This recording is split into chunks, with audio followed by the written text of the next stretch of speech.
Hello વિદ્યાર્થી મિત્રો, હવે આપણે અહીં જે ચેપ્ટર વિશે વાત કરી રહ્યા છીએ ચેપ્ટર છે બાયોટેકનોલોજી. શું છે બાયોટેકનોલોજી? આના વિશે હવે આપણે અભ્યાસ કરવાનો છે. પણ એની પહેલાં બાયોટેકનોલોજીની ટર્મિનોલોજી તમે સમજો એની પહેલાં તમને ખબર હોવી જોઈએ કે બાયોટેકનોલોજીની અંદર ભણવામાં શું આવે છે, કેમ એની વ્યાખ્યા કેવી રીતે બને છે. તો આપણે બાયોટેકનોલોજીને જો હું સાદી અને સરળ ભાષાની અંદર સમજાવું તો એનો મતલબ અહીંયા હું લઈ શકું ડીએનએ. શું લઈ શકું? DNA, deoxy ribose nucleic acid. Already તમે ભણી ગયા છો, જસ્ટ હું ઇન્ટ્રોડક્શન આપું છું. Deoxy ribose nucleic acid. હવે તમને ખબર છે કે જે ડીઓક્સી રિબોઝ ન્યુક્લિક એસિડ છે, આ લઈ લઉં હું કોષની અંદર આવી રીતે કોષ રસ્તર, અહીંયા કોષ રસ્તર આવેલું છે, કોષ દિવાલ આવેલી છે, અને કોષ છે એની અંદર ઘણી બધી અંગિકાઓ આવેલી છે. અંગિકાઓની વચ્ચે આપણું જે ડીએનએ છે એ ડીએનએ કેવું એકદમ ક્યોરલી સચવાયેલું છે, પ્રોપર સચવાયેલું છે કે કોઈ પણ બહારથી જો કોઈ ફોરેન પાર્ટિકલ આવે, એટલે કે બહારનું કોઈ વિદેશી ડીએનએ લઈ લો, બીજા કોઈ પણ એન્ઝાઇમ લઈ લો, એન્ટીજન લઈ લો, એ આવે તો આપણા ડીએનએને નુકસાન ના પહોંચાડી શકે. રાઈટ? હવે આ રીતે આપણું ડીએનએ છે એ આખું ગોઠવાયેલું છે. હવે આ ડીએનએને હું સ્પેસિફિક જો અલગ લઉં,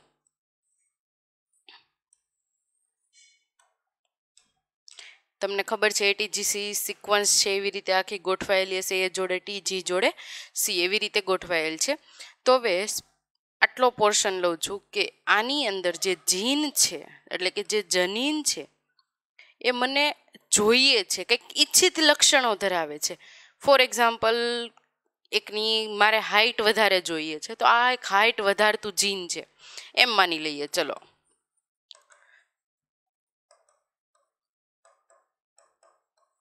હાઇટ વધારતું આ જનીન છે. આ હાઇટ વધારતું જનીન મારે બેબીની અંદર જોઈએ છે, તો હું કઈ રીતે કરીશ? તો આ આટલા સ્પેસિફિક જનીનના ટુકડાને અલગ કાપી નાખીશ ને પછી એને હું ઇન્ટ્રોડક્શન કરાવીશ. કોની અંદર ઇન્ટ્રોડ્યુસ કરાવીશ? જે સેલ છે એની અંદર. કયા સેલ જે છે, જે ફલિતાંડ બને છે, જે યુગ્મનજ છે, એ સેલની અંદર હું એને ઇન્ટ્રોડ્યુસ કરાવીશ. તો જે નેક્સ્ટ જનરેશન છે મને કેવી મળશે? જેની હાઇટ વધારે હશે. સમજ પડે છે? તો બસ એવી જ રીતે અહીં એવા સૂક્ષ્મ જીવો લઈ લો, માનવ કોષો લઈ લો, પ્રાણી કોષો લઈ લો, વનસ્પતિ કોષો લઈ લો, આ બધા જ કોષોનો ઉપયોગ કરીને આપણે કંઈક માનવ કલ્યાણનું કામ કરવાનું છે. એટલું ખાસ યાદ રાખજો, બધા જ કોષોનો આપણે ઉપયોગ કરીએ છીએ અહીં. માનવ કોષો, સૂક્ષ્મ જીવાણુ,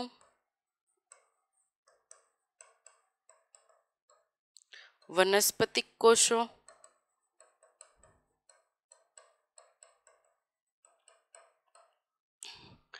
પ્રાણી કોષો, આ બધા જ કોષોનો ઉપયોગ કરીએ છીએ અને આના દ્વારા આપણે એક નીપજ બનાવીએ છીએ. અને આ નીપજ છે શેનું કામ કરશે? માનવ કલ્યાણ. ફોર એક્ઝામ્પલ હું લઉં કે કોઈ બ્રેડ છે, સિમ્પલ સમજો. બ્રેડ બને છે કેવી રીતે? ઈસ્ટ. કઈ ઈસ્ટ છે? સેકેરોમાઇસિસ સેર્વેસિયા.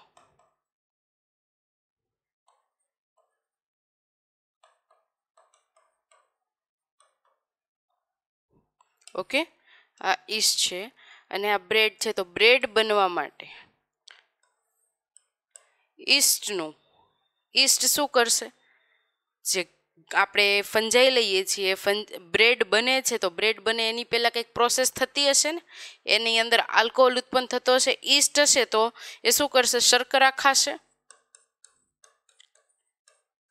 શર્કરા ખાશે અને શું કરશે? ઉત્પાદન કરશે કોનું? આલ્કોહોલનું. સમજ પડી? ઈસ્ટ છે એ શર્કરા ખાશે ને ઉત્પાદન કોનું કરશે? આલ્કોહોલનું. હવે અહીંયા શું છે? આ ઉત્પાદિત આલ્કોહોલ છે કે જે ઉત્પન્ન થાય છે. હવે બધો આલ્કોહોલ આપણને નહીં મળી જાય, થોડો આલ્કોહોલ ક્યાં રહેશે? ત્યાં ને ત્યાં જ રહેશે, બરોબર? એટલે કે જે ઈસ્ટ છે એની અંદર જે ઉત્પાદિત આલ્કોહોલ બધો નહીં વપરાઈ જાય, થોડોક આલ્કોહોલ ત્યાં ને ત્યાં પડ્યો રહેશે. એના લીધે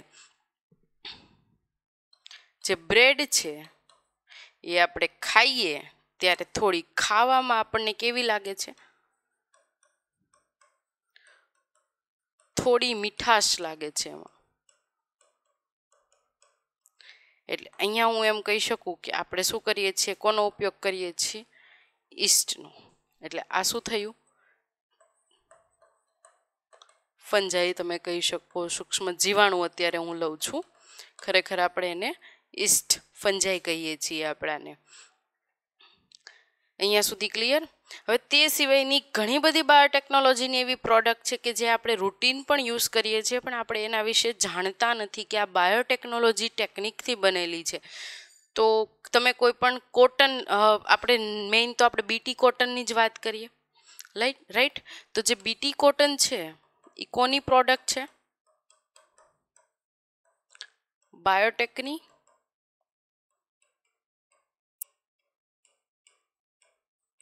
આગળ આપણે આ ડિટેલની અંદર ભણશું. પછી ત્યારબાદ અમુક અંતઃસ્ત્રાવ જે છે, રસી, અંતઃસ્ત્રાવ લઈ લો, રસી લઈ લો. તેની સિવાય જો અમુક જે સ્પેસિફિક રોગ છે, એટલે હિપેટાઇટિસ સી, ડાયાબિટીસ માટે ઇન્સ્યુલિન,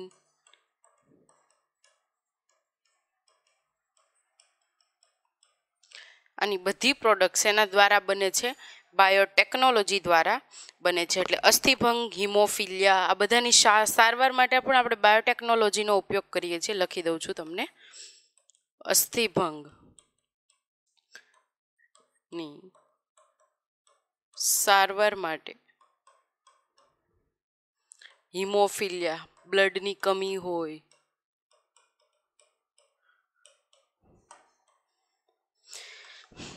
ત્યારબાદ આપણે જોઈએ, આ આપણે વાત કરી શેની? કે અમુક જે રોગો છે, અંતઃસ્ત્રાવો છે, એના દ્વારા આપણે આપણે બાયોટેકનોલોજીનો ઉપયોગ કરીને એનું નિદાન આપણે કરી શકીએ છીએ. ખાસ બાયોટેકની એક મેઇન વસ્તુ ઇન વિટ્રો ફલન, ફર્ટિલાઇઝેશન તમે કહી શકો છો.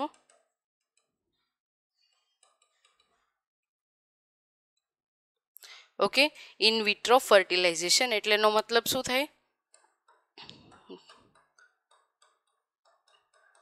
ગર્ભકોશમાં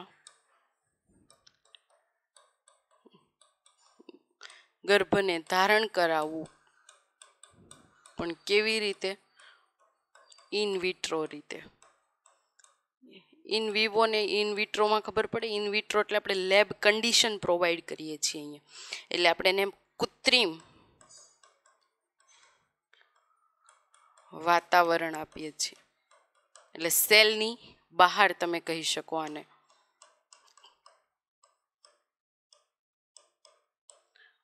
ક્લિયર અહીંયા સુધી? ગર્ભધારણ કરાવવું, કૃત્રિમ વાતાવરણ આપીએ છીએ આપણે, એટલે કે સેલની બહાર. જો ઇન વિવો હોય તો એનો મતલબ શું થાય? સેલની અંદર. ક્લિયર અહીંયા સુધી? હવે આપણે વાત કરીએ કે જે EFB શું છે?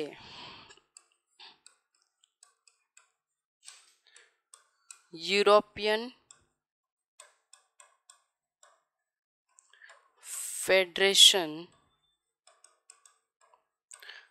ઓફ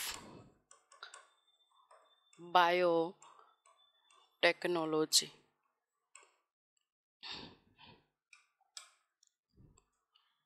શું છે EFB? European federation of biotechnology.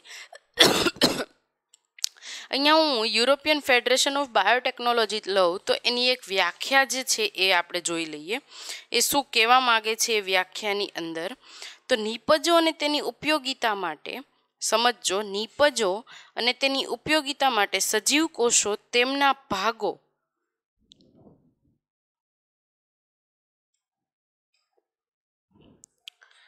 નિપજો અને તેમની ઉપયોગિતા માટે સજીવ કોષો અને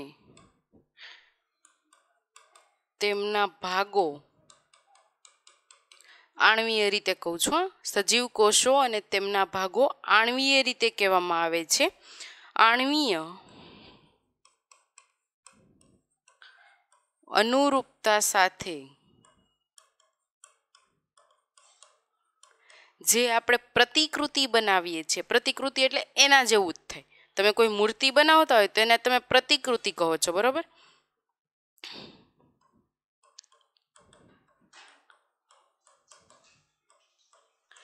અહીં આપણે પ્રાકૃતિક વિજ્ઞાન લઈએ છીએ. કેમ પ્રાકૃતિક વિજ્ઞાન કહીએ છીએ આપણે?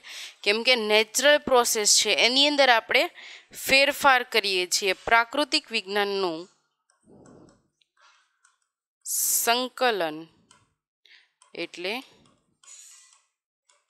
બાયોટેકનોલોજી, જૈવ તકનીકી વિજ્ઞાન. બાયોટેકનોલોજીને ગુજરાતીમાં શું કહેવાય? જૈવ તકનીકી વિજ્ઞાન. ઓકે, હવે જુઓ, ફરીથી કહું છું, નિપજો અને તેમની ઉપયોગિતા માટે. આ વ્યાખ્યાને આપણે સમજીએ, કેમ કે વ્યાખ્યા ગોખવા માટે નથી હોતી, સમજવા માટે હોય છે. ઓકે, તો વ્યાખ્યા આપણે જોઈએ. નિપજો અને તેમની ઉપયોગિતા માટે સજીવ કોષો. આપણે સ્ટાર્ટિંગ યાદ કરો, ઇન્ટ્રોડક્શનની અંદર સજીવ કોષોનો ઉપયોગ કર્યો હતો. અહીંયા શું છે? ડીએનએ છે, જે આવૃત છે આવી રીતે. ઓકે, જે આવૃત છે ન્યુક્લિયર સેલ વોલથી, ન્યુક્લિયર જે કોષ કેન્દ્ર દિવાલથી.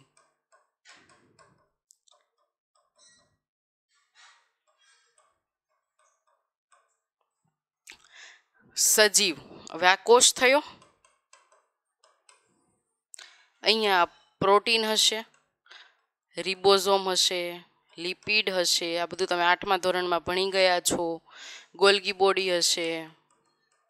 આવી રીતે બધા અલગ અલગ ભાગો હશે.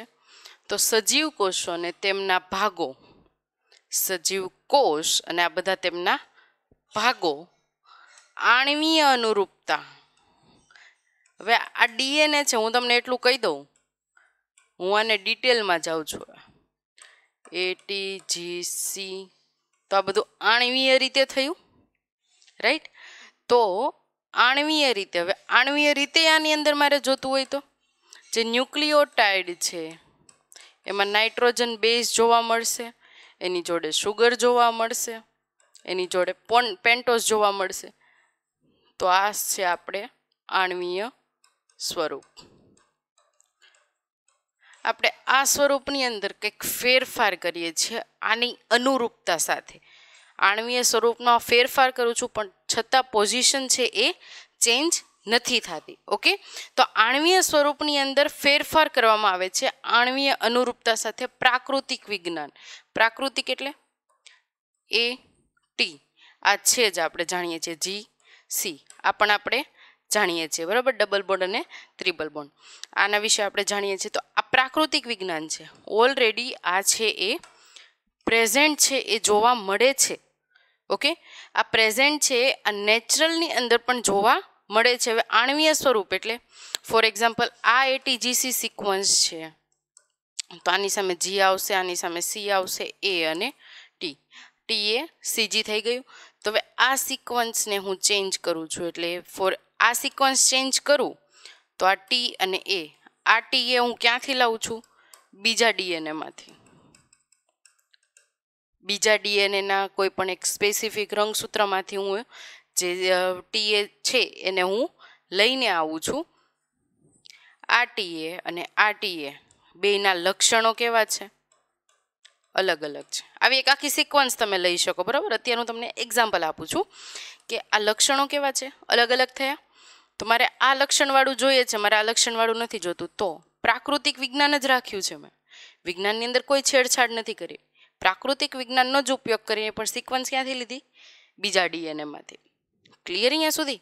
આવી રીતે તમારે વ્યાખ્યા છે એને યાદ રાખવાની છે. નિપજો અને તેમની ઉપયોગિતા માટે સજીવ કોષો અને તેમના ભાગો આણ્વીય અનુરૂપતા સાથે પ્રાકૃતિક વિજ્ઞાનનું સંકલન, એટલે એને શું કહેવામાં આવે છે? બાયોટેકનોલોજી. ક્લિયર અહીંયા સુધી? ત્યારબાદ જો હું વાત કરું બાયોટેકનોલોજીની અંદર, તો બાયોટેકનોલોજીના થોડાક સિદ્ધાંતો છે, સિદ્ધાંતો વિશે આપણે વાત કરીએ. એટલે બાયોટેકનોલોજીનો પહેલો સિદ્ધાંત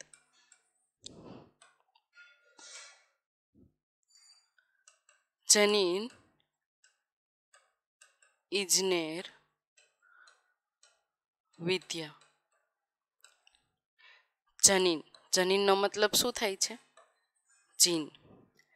ક્યાં હોય છે જીન? ATGC. આ સિક્વન્સ આપણે આવી આખી લઈ લઈએ, બરોબર? તો એક જીન છે જે ફંક્શનલ કામ કરે છે. ફંક્શનલ એટલે કોઈ લક્ષ્ય સાથે કામ કરે છે. AGC, T, અહીંયા G, A, આવી રીતે આખી સિક્વન્સ આખા ડીએનએની અંદર આવી રીતે અટેચ હશે, બરોબર? તો હવે આ જે જીન છે કોઈ પણ ફંક્શન સાથે કામ કરે છે. એટલે એક જીન છે અને પર્ટિક્યુલર કહી જ દીધું છે કે તમારે આંખનો કલર છે રેડ આપવાનો છે, એટલે એ રેડ જ આપશે. એનું એ ફંક્શન છે, એનું એક કામ છે, ફંક્શનલ યુનિટ તમે એને કહી શકો. ક્લિયર? ઓકે, અહીંયા સુધી જીનની વાત કરીએ. જો અત્યારે આપણે જાણીએ છીએ કે જનીન વિદ્યાની જ્યારે વાત કરવામાં આવે ને ત્યારે ખાલી એક વસ્તુ યાદ રાખજો, બાયોટેકનોલોજીને લગતી આવે એટલે આપણે હંમેશા ડીએનએ ઉપર વધારે કામ કરીએ છીએ, ડીએનએ કે આરએનએ. ઓકે, પણ મોસ્ટ પ્રોબેબલ આપણે ડીએનએની અંદર જ જોઈએ છીએ, વધારે કામ આપણું ડીએનએમાં જ છે. તમે જનીન ઇજનેર વિદ્યા સ્ટાર્ટ કરો એની પહેલાં હું તમને કહી દઉં, જો ડીએનએમાંથી ડીએનએ બને ને, ડીએનએમાંથી ડીએનએ બને તો આપણે એને રેપ્લિકેશન કહીએ છીએ.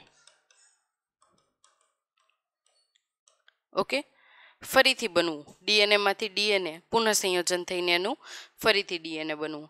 પછી સેન્ટ્રલ ડોગમા ઓફ લાઈફ જેને કહેવાય, ડીએનએમાંથી આરએનએ બને, આરએનએમાં પણ સ્પેસિફિક mRNA બને અને પછી આવે પ્રોટીન. એટલે હું એમ કહી શકું કે કોઈ પણ ડીએનએ છે એની જે છેલ્લી નીપજ છે એ શું છે? પ્રોટીન છે, એમ કહી શકું. કોઈ પણ ડીએનએ હોય, human DNA, animal DNA, plant DNA, કોઈ પણ ડીએનએ હોય, પણ એની છેલ્લી નીપજ કઈ હશે? પ્રોટીન હશે. એટલે એનું ઉત્પાદન કરવાનો જે હેતુ છે એ કયો છે? પ્રોટીન.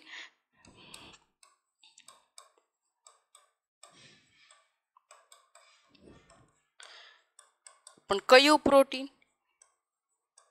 ઈચ્છિત પ્રોટીન. પ્રોટીન કેવું હોવું જોઈએ? ઈચ્છિત હોવું જોઈએ. એનો હેતુ છે કે ડીએનએમાંથી પ્રોટીન સુધી એને પહોંચવું, એટલે કે પ્રોટીન બનાવવું. તો આપણે કોઈ પણ પ્રોડક્ટ બનાવીએ છીએ, નીપજ બનાવીએ છીએ બાયોટેકનોલોજીની મદદથી, તો આપણું મેઇન ટાર્ગેટ શું હોય છે? કે પ્રોટીન સિન્થેસિસ થવું. એ પછી અંતસ્ત્રાવ આપણે નવા બનાવતા હોઈએ કે રસી નવી બનાવતા હોઈએ. ઓકે, આ વસ્તુ ખાસ ધ્યાન રાખજો.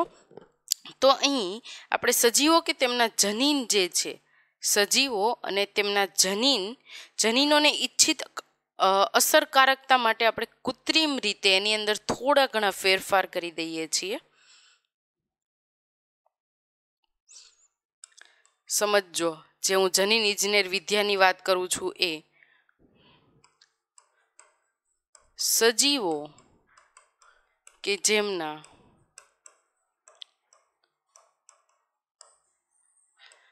આપણે ઈચ્છિત, ખાસ આ વસ્તુ યાદ રાખજો, ઈચ્છિત લક્ષણોને ધ્યાનમાં રાખવાના છે. ઈચ્છિત અસરકારકતા માટે, એટલે મારે ફોર એક્ઝામ્પલ હાઇટ વધારે જોઈએ છે તો હું હાઇટવાળું જીનને ફોલો કરીશ અને એને હું લઈશ અને એનું પુનઃસંયોજન કરાવીશ, બરોબર? તો ઈચ્છિત અસરકારકતા માટે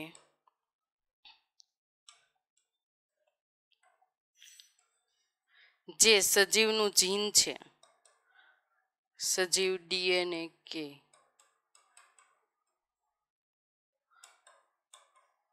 આરએનએ માં શું કરીએ છીએ આપણે? કૃત્રિમ ફેરફારો કરીએ છીએ. નામની અંદર જ ખબર પડી જાય. જીનેટિક એટલે ઇંગ્લિશમાં શું કહેવાય? Genetic engineering.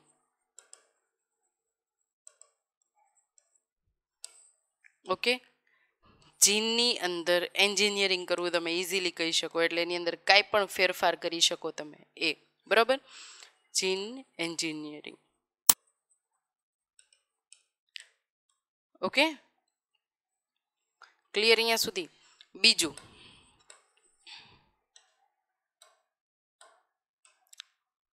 બીજાની જો હું વાત કરું તો બીજું છે આપણું રસાયણ. શું છે? રસાયણ ઇજનેર વિદ્યા, કેમિકલ એન્જિનિયરિંગ. રસાયણ ઇજનેર વિદ્યા. આમાં શું કરવામાં આવે છે? પહેલા તો સમજો, રસાયણની એણે વાત કરી. રસાયણનો મતલબ શું થાય? કોઈ પણ કેમિકલ, રાઈટ?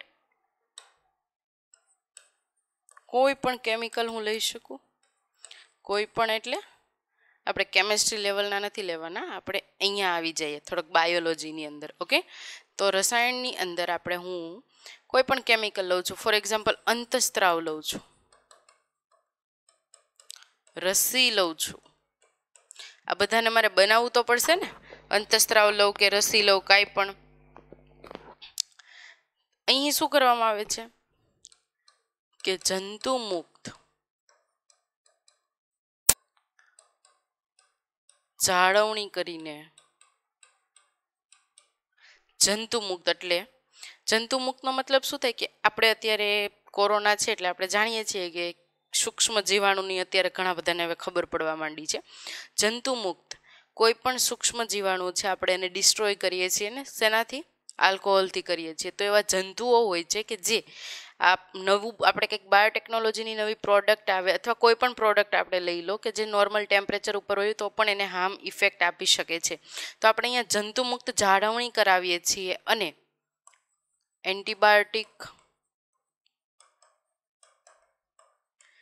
રસી છે એટલે કે વેક્સિન, આ બધાને આપણે બનાવીએ છીએ. અહીં આ જે એન્ટીબાયોટિક છે, રસી છે, આ બધાની અંદર એક ખાસ વસ્તુ કે શું છે? ઈચ્છિત લક્ષણો હોય છે. એટલા માટે જ આપણે તેનો કૃત્રિમ સંવર્ધન માધ્યમમાં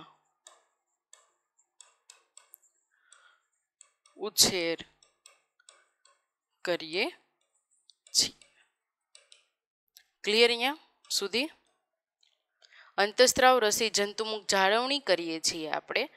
કોઈ પણ અંતઃસ્ત્રાવ લઈ લો, રસી લઈ લો, એ બધાની. એન્ટીબાયોટિક છે, જે રસી છે, આ બધાને આપણે શું કરીએ છીએ? ઈચ્છિત લક્ષણો છે એટલા માટે આપણે એનું કૃત્રિમ સંવર્ધન કરાવીએ છીએ.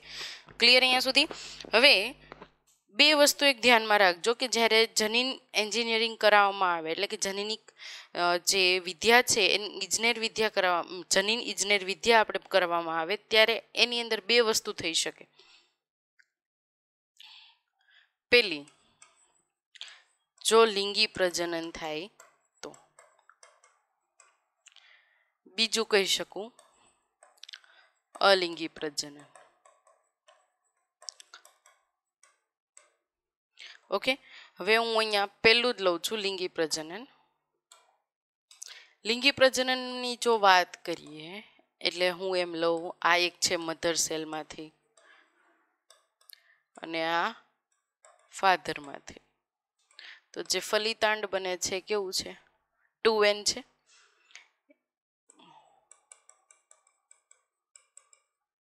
એટલે હું એમ કહી શકું કે 50% લક્ષણ છે એ મધરમાંથી આવે છે, 50% લક્ષણ છે ફાધરમાંથી આવે છે, અને અહીંયા 100% છે કમ્પ્લીટ થાય છે. એટલે આના લક્ષણ અલગ હશે, આના લક્ષણ અલગ હશે, તો આપણે પણ થોડાક મમ્મી અને પપ્પા કરતાં થોડા અલગ છીએ, રાઈટ? તો હવે અહીંયા હું એમ કહી શકું કે ભિન્નતા જોવા મળે છે, જોવા જ મળે ને, બટ ઓબ્વિયસ છે. 50% આવે છે, અહીંયાથી 50% આવે છે, પણ જ્યારે અલિંગી પ્રજનનની વાત થતી હોય ત્યારે એની અંદર થોડું અલગ છે. અલિંગી પ્રજનનમાં શું થાય? પિતૃકોષ પણ એ હોય છે ને માતૃકોષ પણ એ હોય છે. એટલે આપણને જે ફલિતાંડ મળે છે એ પણ n નંબર વાળું જ મળે છે.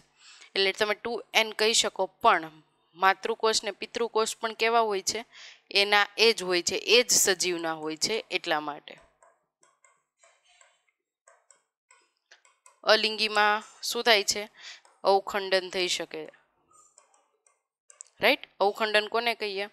અળસિયું લઈ લો તમે, અહીંયાથી તોડું તો અહીંયાથી ફરીથી એ નવું બની જશે. સમજ પડે છે? ગમે ત્યાંથી તોડો તો એને અવખંડન કહીએ છીએ. એટલે અહીંયા જે જનીન આપણને મળે છે એ જનીનની અંદર કોઈ ભિન્નતા નહીં જોવા મળે. એટલે એક્ઝેક્ટ એ કેવું થશે? જે માતૃ ડીએનએ છે, પિતૃ ડીએનએ છે, સેમ એના જેવું થશે. એ જ કોષો છે. એટલે અહીંયા ફલિતાંડ 2n નહીં હોય. ક્યાં હશે? ખાલી n જોવા મળશે. જો પછી અહીંયા બીજી સ્પીસીસ છે અને અહીંયા બીજી સ્પીસીસ છે તો આપણને ફલિતાંડ શેમાં જોવા મળશે? 2n ની અંદર. પણ અહીંયા એવું કંઈ છે નહીં. ક્લિયર અહીંયા સુધી? એટલે અહીંયા હું એમ કહી શકું કે ભિન્નતા જોવા મળશે નહીં. આબેહૂબ પ્રતિકૃતિ જોવા મળશે.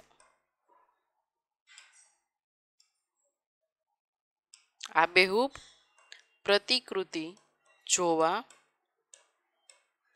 મળશે. ક્લિયર અહીંયા સુધી? અલિંગી અને લિંગી પ્રજનનની જો આપણે વાત કરીએ, અને આ જ વસ્તુનો આપણે જનીન ઇજનેર વિદ્યાની અંદર ઉપયોગ કરીએ છીએ તો કઈ રીતે એ જોઈએ. આપણે માનવ કલ્યાણ માટે સૂક્ષ્મ જીવો, પ્રાણીઓ, વનસ્પતિ,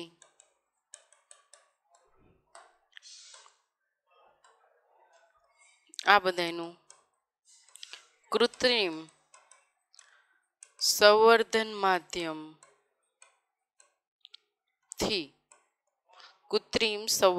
માધ્યમથી શું કરીએ છીએ? ઉછેર કરીએ છીએ. જો ઈચ્છિત લક્ષણો હોય તો. કૃત્રિમ સંવર્ધન માધ્યમની અંદર આપણે લેબની અંદર પણ તમે લઈ શકો. હવે હું અહીંયા એક મેઇન વસ્તુ વાત કરવા જઈ રહી છું કે જે ડોલીશીપનું પ્રાણી સંવર્ધન કરાવવામાં આવ્યું હતું અને જેના લીધે આપણને શું મળી હતી? ડોલીશીપ છે એ મળી હતી. ઓકે, ક્લિયર અહીંયા સુધી?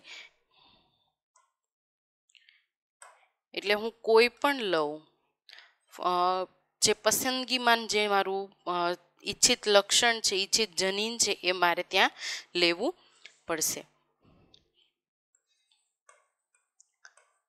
ઈચ્છિત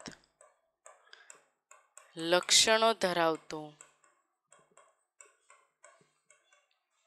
જનીન જે છે, અને હું શું કરીશ? સજીવ કોષ એટલે કે યજમાન કોષમાં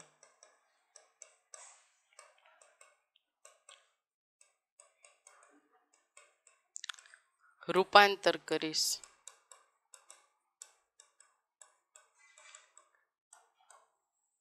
જેના પરિણામે જે સંતતિ મને મળશે એ કેવી મળશે? ઈચ્છિત લક્ષણો વાળી. જોઈ લઈએ ફરીથી એકવાર આખું. મેં તમને શું કીધું કે જે ડીએનએ એટલે કે ડીઓક્સીરીબોઝ ન્યુક્લિક એસિડ.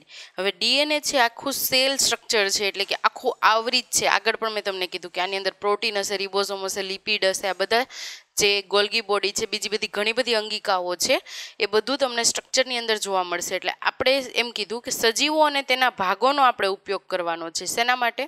બાયોટેકનોલોજી માટે. સજીવો અને તેના ભાગોનો આણ્વીય રીતે તેનો ઉપયોગ કરીને આપણે નવી નીપજ છે એને બનાવવાની છે.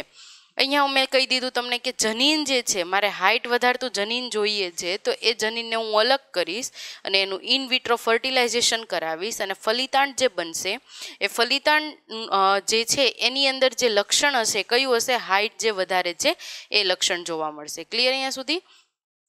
અહીંયા માનવ કોષો, સૂક્ષ્મજીવો, વાનસ્પતિક કોષો, પ્રાણી કોષો અને નીપજ આ બધાનો ઉપયોગ આપણે માનવ કલ્યાણ માટે કરીએ છીએ. મેં તમને અહીંયા એક એક્ઝામ્પલ આપ્યું કે ઈસ્ટ છે એ સૂક્ષ્મ જીવાણુ આપણે સૂક્ષ્મ જીવાણુ તરીકે લઈએ છીએ, પણ ખરેખર એ ફૂગ છે, રાઈટ? તો હવે અહીંયા ઈસ્ટનો આપણે કઈ ઈસ્ટ છે, સેકેરોમાઇસિસ સેરેવિસિયા, આ ઈસ્ટને આપણે બ્રેડ બનાવવા માટે ઉપયોગ કરીએ છીએ. એમાંથી જે ઉત્પાદિત થતો આલ્કોહોલ છે અડધો ઉડી જાય છે અને અડધો રહી જાય છે, જેના લીધે આપણને મીઠાશ જોવા મળે છે. બીટી કોટન પણ એક બાયોટેકનોલોજીની એક પ્રોડક્ટ છે. ત્યારબાદ છે અંતસ્ત્રાવો, રસી, હિપેટાઇટિસ સી, ડાયાબિટીસ, પછી અસ્થિભંગ માટેની સારવાર માટે, હિમોફિલિયા, આ બધા રોગોના નિદાન માટે પણ આપણે બાયોટેકનોલોજીનો ઉપયોગ કરીએ છીએ. મેઇન પોઈન્ટ આપણે લઈ લઈએ બાયોટેકનોલોજીનો ઇન વિટ્રો ફર્ટિલાઇઝેશન. કોને કહેવાય ઇન વિટ્રો ફર્ટિલાઇઝેશન? બહાર એટલે કે ઇન વિટ્રો કન્ડિશનની અંદર ફલિતાંડ જે બને છે અને ગર્ભકોષોની એટલે કે સરોગેટ મધરની અંદર ટ્રાન્સફર કરવામાં આવે છે કૃત્રિમ વાતાવરણની અંદર, જેને શું કહીએ છીએ આપણે? In vitro fertilisation. In Vivo એનો મતલબ શું થાય? સેલની અંદર આપણે કંઈક ચેન્જ કરીએ છીએ. EFB European federation of biotechnology, આ 1 માર્ક્સ MCQની અંદર બહુ ઇમ્પોર્ટન્ટ છે, ખાસ યાદ રાખજો. EFB નીપજો અને તેમની ઉપયોગિતા માટે જો સજીવ કોષો અને તેમના ભાગો આણ્વીય અનુરૂપતા સાથે પ્રાકૃતિક વિજ્ઞાનનું સંકલન એટલે શું કહેવામાં આવે છે? બાયોટેકનોલોજી. તો હવે આ કઈ રીતે છે મેં તમને એના વિશે પણ વાત કરી દીધી. આ સિક્વન્સ છે, આ સિક્વન્સને હું પ્રાકૃતિક રીતે ચેન્જ કરું છું. હવે આ જે સિક્વન્સ છે એ સિક્વન્સ હું બીજા જનીનમાંથી લઉં છું કે જે કેવું છે? ઈચ્છિત લક્ષણવાળું જનીન છે. ઓકે, અને પછી ત્યાં ટ્રાન્સફર કરવામાં આવે છે અને જે જોઈએ છે આપણને ઈચ્છિત સંતતિ છે મળી શકે છે. ક્લિયર અહીંયા સુધી? હવે અહીંયા જો જનીન ઇજનેર વિદ્યાના 2 પ્રિન્સિપલ છે, ખાસ યાદ રાખજો. સિદ્ધાંતો આના 2 છે. જનીન ઇજનેર વિદ્યા એટલે તમે એને જીનેટિક એન્જિનિયરિંગ કહી શકો કે કોઈ પણ એક સિક્વન્સ છે ડી, અને જ્યારે વાત કરવામાં આવે ત્યારે DNA અને RNA રિલેટેડ જ વાત કરવામાં અહીં આવશે. તો DNAની કોઈ પણ એક સ્પેસિફિક સિક્વન્સ છે તમે એને ચેન્જ કરી શકો છો. તમે જીનેટિક એન્જિનિયરિંગનો ઉપયોગ કરીને નવું DNA છે ફરીથી બનાવી શકો છો. એટલે કે સજીવો છે કે જે ઈચ્છિત લક્ષણો ધરાવે છે, ઈચ્છિત લક્ષણોની અંદર તમે ફેરફાર કરો છો. ઓકે, હવે તમારે ફોર એક્ઝામ્પલ કે હાઇટ વધારતું જીન જોઈએ છે, કલર છે આપણે બ્રાઉન હેરવાળું જીન જોઈએ છે, તો બ્રાઉન હેર તમે ટ્રાન્સફર કરી શકો છો. એટલે કે બ્રાઉન હેર ધરાવતું ઈચ્છિત જીન છે એને તમે ટ્રાન્સફર કરો છો, એટલે જે સંતતિ આવે છે એ કેવી આવશે? બ્રાઉન હેરવાળી આવશે. ઓકે, ક્લિયર અહીંયા સુધી? પછી આવશે રસાયણ ઇજનેર વિદ્યા કે અંતસ્ત્રાવ રસી જે જંતુ મુક્ત બનાવવામાં આવે છે. અત્યારે આપણે જે કોરોનાનો માહોલ છે એની અંદર જે રસીકરણ થતું હશે એમાં પણ બાયોટેકનોલોજીનો વધારે ફાળો હશે. ઓકે, એન્ટીબાયોટિક રસી છે જેનો આપણે ઈચ્છિત લક્ષણોને ધ્યાનમાં રાખીને કૃત્રિમ સંવર્ધન માધ્યમમાં તેનો શું કરવામાં આવે છે? ઉછેર કરવામાં આવે છે. અને એ કોઈ પણ રીતે હોઈ શકે, એનું લિંગી પ્રજનન કરાવવાથી અથવા અલિંગી પ્રજનન કરાવવાથી. જો લિંગી પ્રજનન કરાવવામાં આવે તો એની અંદર શું થાય? ભિન્નતા આપણને વધારે જોવા મળે, કેમ કે 50% લક્ષણ છે ક્યાંથી આવતા હોય? મધર સાઇડથી, 50% ક્યાંથી આવતા હોય? ફાધર સાઇડથી જોવા મળે છે. અને જ્યારે અલિંગી પ્રજનનની અંદર એવું કંઈ હોતું નથી. માતૃકોષ અને પિતૃકોષ એકનો એક જ હોય છે, એટલે આપણને n નંબર ઓફ DNA જોવા ત્યાં મળશે. ક્લિયર અહીંયા સુધી? ઈચ્છિત લક્ષણો ધરાવતો જે જનીન છે એને યજમાન કોષોની અંદર આપણે ટ્રાન્સફર કરીએ છીએ, એટલે ઇન્ટ્રોડ્યુસ કરાવીએ છીએ અને આપણે જે જોઈએ છે ઈચ્છિત લક્ષણોવાળી સંતતિ છે આપણે મેળવી શકીએ છીએ. Thank you.